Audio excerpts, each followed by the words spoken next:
So the camera system. Now, there's other options that we could do. This is always for Muhammad and the Middle East and Muslims. This would be a great American movie, by the way, too, if if it doesn't actually happen. And everything would work out perfectly, too, because the Muslims would probably hate us in the Middle East and try to get here. It's like, we have it, our Navy's huge now. I tax religion in America, which we can do. It's something that our country has that's unique that no other country on the planet has. You can just all of a sudden invoke a religious tax out of nowhere.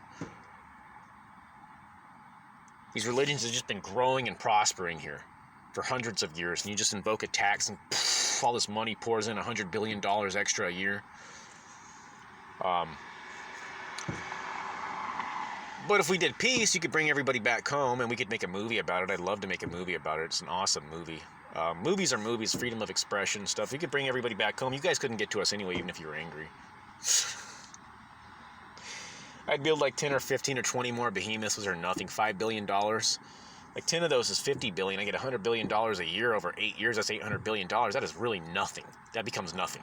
You pay a few guys. What's the total cost? I mean, it's nothing. So I go, well, I'm ensuring that nobody can ever invade our land. We're all secure. Like, we make this movie, and I'm going to make this movie. It either really happens or it's a movie, right? But the camera system, it would all still be real. This could really work. We could invade and occupy the Saudi kingdom. I could do all this to Muhammad and take out the Saudi royal family, our military. When I say I mean it's my strategy and my plan as a president, the commander-in-chief. But of course, the military does it. It's the guys who actually execute it. I'm not 150,000 different people. Maybe I am. And they're all under your command, but you know what I mean. We all work together, so you're not all of them. It takes other people, but they're executing your plan. It's almost like you're inside of all of them. Here's what we're going to do. But they all have to carry it out differently, and they're all their own people. But and maybe they're all you too. Well, if you didn't have a military, you'd never come up with a plan, never be able to do it. It's that interaction thing again. So are they affecting me or am I affecting them? It's just happening. It's God's plan. So now this camera system, I have it hardened EMP, EMF, right? And we can figure out if we want to do it in the ground, in the air, and we test a few things. We figure it all. I mean, it's really about testing too. It is. Now, you can come up with all these ideas in your head, and it's about testing. What's going to work best? We're over here, you shoot some stuff in the desert, small arms fire at it, RPGs. How's this thing standing up? Is it better to go underground with the piping and like lay a cast iron or a cast alloy of armor or cement and run the wires through that? And it's pretty thick, and it connects the whole camera system, and you can't just bottom it out with the tunnel. Because, your country's invaded. You're going to go insane and go, well, what can we do? Let's dig a tunnel. I would do that. I'd already figured it out. Like, what do they do? Setting up cameras? Is they not connected? Okay, guys, dig a tunnel underneath that and just make that camera fall. We can destroy their whole system. So, you don't want that to happen, so you'd have it connected and support itself and stand up and everything. And you can reinforce it with a few arms that concentrically extend out from, a central point, like a verticil or a whorl and a flower, and just outwards and down onto the ground like arms holding it in place, but anyway, so it's closed circuit television. The whole thing's wired, and it goes into central command bases that we dig. They're underground and into computers and servers where we have guys that are watching this, and the top of the base, of course, is enforced. It's like a reinforced bunker in their territory. And it all runs into there, and the system's impenetrable. You can't get through the armor. It's EMP, EMF. They can't blast it. They can't insert anything, and they can't extract any information either. Great. What about guys in the field? They can't hook up to this. It's not wireless. They can't get some direct feed. We have fire harm discharge alert system, but the guys at the base get it, not the guys in the field. But I have these new vehicles, right? They're like tanks, but they're not the same. It's for the new enemy, the insurgent, the infantry militant. So it's heavily armored. It's an armored vehicle. It's an APV, but it has specialized weapons for these insurgents to fight them. It's not a huge turret that's just blasting stuff and blowing apart buildings and tanks. We could put something on it almost like a law enforcement unit.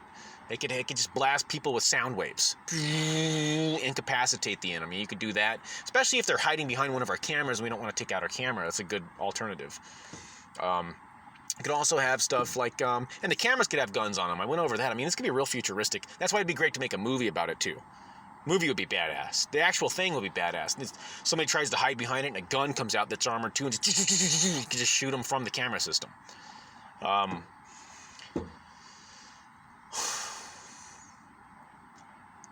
So what you could do, and you could still actually do this, and you keep your camera system closed system. It's intra. This is an intranet. It's closed system. But what you could do is you can communicate from your base out to these guys where this shot came from, because they were doing pop shots on us, hit and runs when we were in Iraq. And we don't know where they come from. We're blowing up civilians. We're taking out whole villages because we're angry and frustrated. We can't find a fuck it. It must have been one of these guys. Blow the whole thing up then. Came from that building, and everybody in there knew it, and they won't help us, or they all deserve it, right?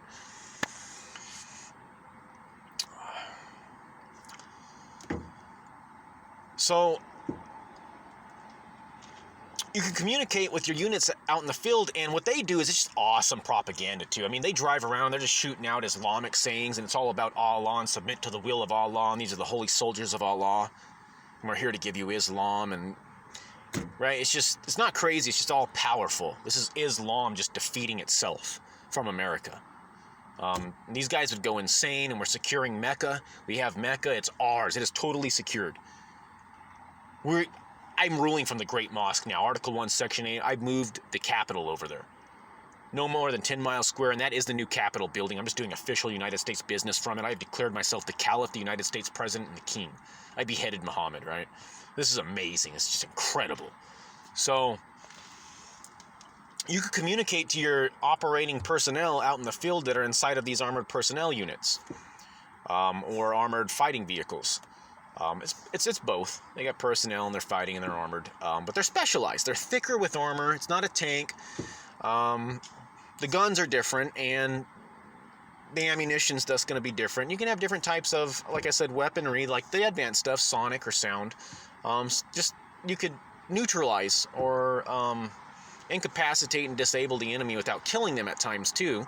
I don't know why you'd want to do that, but like I said, there's certain situations where he's behind something. It's like, well, just shoot the sound wave at him and incapacitate him. He'll fall to the ground and drop his weapon. So now what you could do though is like you get the firearm discharge alert, right? The guy in the field doesn't. You have to communicate to him through radio which one it's at. But what you could do is if you've got some type of satellite, you got some type of imagery somewhere else, anything that they could come up with, you could send him, I mean, even from the camera system itself, you could access it and go, here he is, and here's your vehicle. You could literally just send it to him like through a cell phone or something, but they never get access to, because it doesn't go wireless. The camera system is just a monitor you're looking at, and you can take a picture of it and send it out to him. But that camera system's never accessed. So all this stuff's great. The camera system's impenetrable and invincible, and you can still share that data and information with that unit out there. That camera system hasn't been touched, it doesn't go online, it's not wireless. But you're looking at a monitor screen, and you're relaying information by voice, and you could send a picture or a short video too. Here it is, this is where he's at, I'm looking at you, that's you right there. This is your convoy.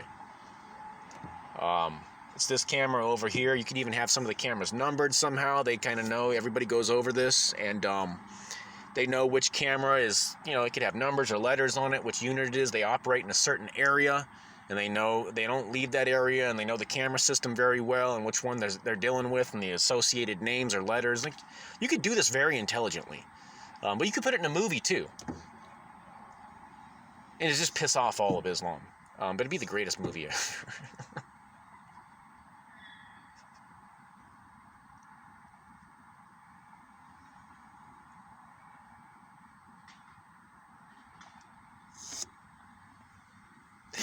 I'd become a billionaire and Islam would go insane.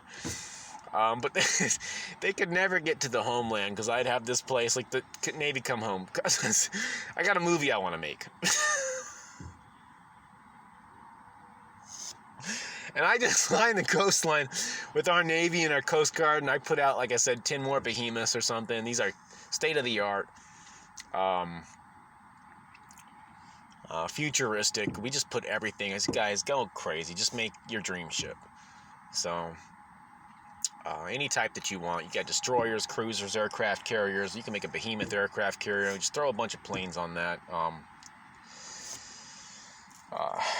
You have a behemoth submarine yet? Yes, I don't know how safe that'd be or what its operable functioning, but which one do you want to build one? And who wants to come up with their own design, a dream ship, an all-powerful ship or something? So you could make one above Behemoth class. We have a ton of money, it's unlimited. Like, how big do you want to? You want to make this all-powerful mega Behemoth? How big? What would be the next class? And you just make up a name. Like, look at this one. Well, it's just the fear and envy of the world. It's mine. It's USS Good Pasture. I told you I wanted to do that. And it'd be an ICBM, but rather than Continental, I guess it'd be it would be sea to land ballistic missiles that are nuclear. And I know you guys like to throw ends in there, but it'd be like a mega behemoth super class, whatever you guys call it, the next upgrade level, because we don't have it yet. And it'd have 150, 200 different launch pads on it, and each one of them could launch a nuclear warhead. And then those ones, just the capsule opens up and releases 6 more at 6 different targets. So you could do that all at once and just destroy an entire nation, or 2 or 3 at once, nuke the hell out of it. You guys don't have ships like that, though. You have, I mean, they can release a volley of cruise missiles and tomahawks. I'm talking about something that's on a whole different level. And it's bigger than anything. It's like 3 times as big as your biggest aircraft carrier or something. This thing's just loaded with nuclear missiles and launch pads, so it'd be insanity. But with the money, you could do it. And with enough nuclear power, of course, you can do all this stuff. It'd take a lot more. And I know physics works. Probably the larger it becomes and the more resistance it has in the water, the more nuclear power it needs. So you lose probably some type of carriage space underneath the deck, because you need more engine room for the nuclear reactor. But that's fine. So I know all that stuff will work out, but it costs a lot of money. You could do it. You need more nuke guys on the ship probably for all that. Yeah, right. So, but you could do it. I just dream big. So it'd be a great movie. What a movie that would be, though. I mean, if we really did it, that'd be insane too. But what a movie that would make. So this camera system is realistic, although it could be a movieistic idea too. But I'm a schizophrenic delusional, so I'd watch the movie myself and have other people make it for me. You guys want to make this? Yeah, I'll have a little bit of a direction in it. I'll be the director a little bit. Just, you guys go over there. We could use our own desert. It looks like Saudi. Just set up a fake city, have a fake mosque, and just be inside of it. Like, we have it. We captured Islam. Make all of Islam bow to our king. And we just take over Islam and pacify them. Submit to the will of Allah. But I have a paracosm disease. Remember, the imagination is a disease, so all these guys who ever wrote books, and there are a lot of them, look at all the books you could find in a library with wild imaginations, and some of them catch on like wildfire. And it's like, we had The Hobbit here, Lord of the Rings, we have all this stuff. Well, this guy must have had a disease. So leave it up to behavioral health, and a president becomes a schizophrenic delusional without proof to support it.